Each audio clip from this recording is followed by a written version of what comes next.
Penasaran gimana caranya ningkatin performa Ryzen 5600G? Gampang banget kok caranya, serius deh, nggak bohong aku. Anyway, aku Yola Valerie dan setelah kemarin aku sempat nyobain performa gaming PC rakitan COC Elite Station 5.0 yang pakai prosesor Ryzen 5600G, ternyata banyak banget yang antusias dan penasaran nih. Apalagi di akhir video yang itu aku sempat singgung salah satu cara buat ningkatin performa Ryzen 5600G, yaitu dengan pakai RAM yang punya speed tinggi. Jadi di video kemarin itu aku nyobain beberapa game pakai RAM yang speednya 3200 MHz dengan profile XMP on.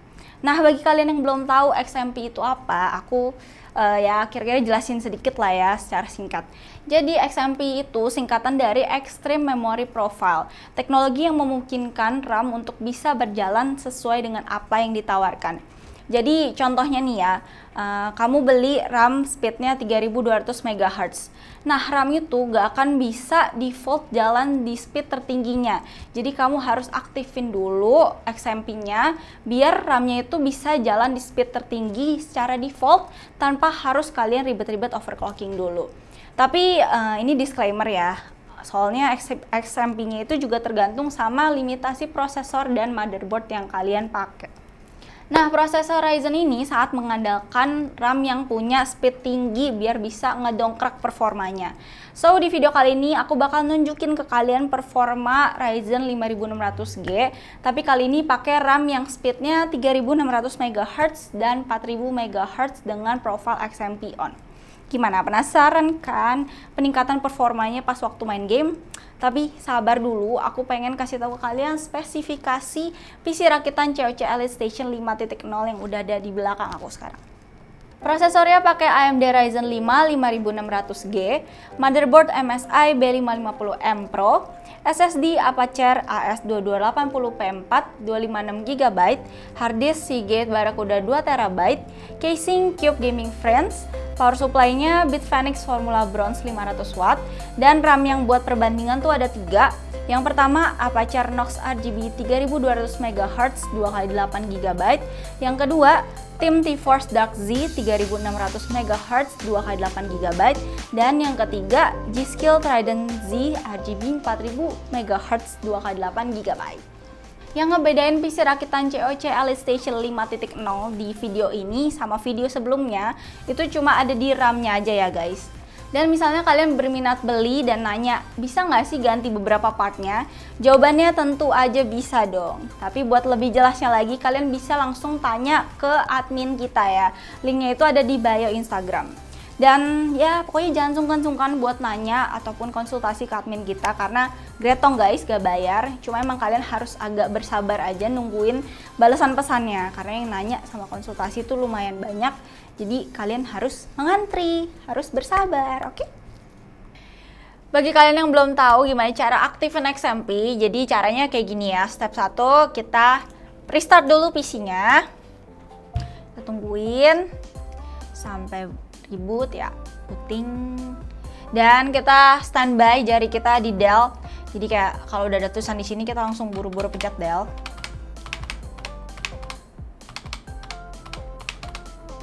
Nah, udah kayak gitu. Nah, tampilannya kayak gini.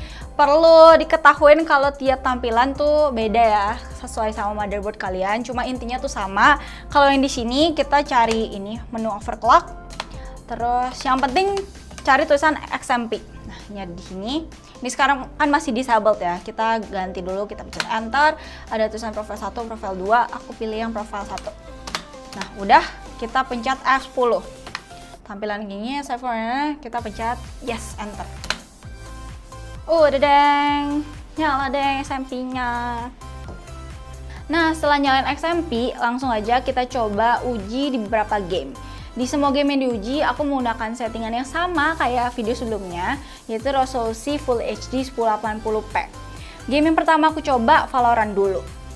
Oke, so di game Valorant aku pakai settingan high dan dapat FPS average-nya di 118 dengan RAM 3200 MHz, 130 FPS dengan RAM 3600 MHz, dan 170 FPS dengan RAM 4000 MHz. Kelihatan banget kan perbedaan performa antara 3200 ke 4000 MHz. Lanjut ke game yang kedua yaitu GTA 5. Di game ini aku pakai settingan medium dan dapat FPS average-nya di 56 fps dengan RAM 3200 MHz. Lalu 59 fps dengan RAM 3600 MHz dan 70 fps di RAM 4000 MHz. Sekali lagi kita bisa lihat peningkatan yang cukup jauh antara RAM 3200 MHz dengan RAM 4000 MHz ya. Dan game terakhir yaitu Dota 2, aku pakai settingan high dan bisa dapat average-nya di 70 fps pada RAM 3200 MHz, 75 fps dengan RAM 3600 MHz, dan average 83 fps dengan menggunakan RAM 4000 MHz. Nah, sama ya kayak video sebelumnya, FPS yang didapat itu ketika sedang screen record bisa turun hingga 10%. Tapi kalau kalian main biasa aja tanpa screen record sih ya nggak masalah sih, nggak bakal drop performanya. Nah, kalian udah lihat kan gimana perbedaan performanya?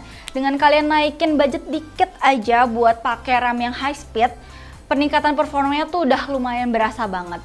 Dan menurut aku, PC rakitan COC Elite Station 5.0 ini juga future proof dan upgradable. Jadi kalau misalnya sekarang kalian cuma punya budget mungkin sekitar 10 jutaan, tapi kalian tuh udah ngebet banget pengen ngegame dan kalian punya rencana buat nungguin harga VGA balik lagi, aku saranin beli sih PC rakitan ini. Karena secara performa prosesornya juga udah mantap banget. Nah, nanti kalau kalian udah punya rezeki lebih, amin, kalian itu deh tinggal beli VGA discrete aja. So, tunggu apa lagi? Langsung aja di order PC rakitannya. Aku udah taruh juga linknya di kolom deskripsi bawah. Dan for your information, stok Ryzen 5600G juga lumayan langka. Jadi kalau kalian lama ambil keputusan, takutnya keburu habis. Sad banget. Oke deh guys, thank you udah nontonin video keseruan aku. Bye semuanya, sampai jumpa di video selanjutnya. Take care and stay healthy. Dadah. Patuhi prokes.